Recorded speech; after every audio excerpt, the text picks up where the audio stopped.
Class 3-র এক ছেলে প্রথম সাময়িক পরীক্ষার সময় কুমির রচনা শিখেছে।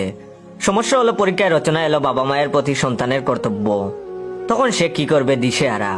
বুদ্ধি করে সে লিখলো, বাবা মা আমাদের জন্ম দেয়, তারা আমাদের লালন পালন করেন, কুমিররাও তাই করে। জেনে রাখা ভালো যে কুমির একটা সরীসৃপ প্রাণী, এটি জলে বসবাস করে।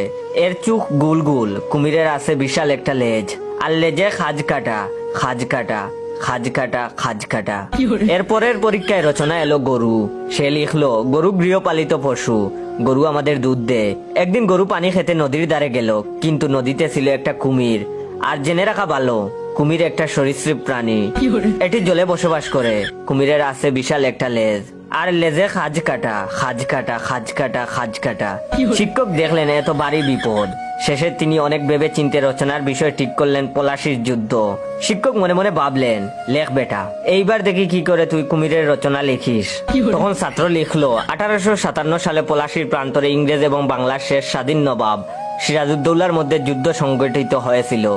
এই যুদ্ধে নবাব সিরাজউদ্দৌলা তার সেনাপতি মির্জাফরের উপর ভরসা করলেন, কিন্তু তিনি তখনও জানতে পারলেন না যে তিনি খাল কেটে কুমির এনেছিলেন।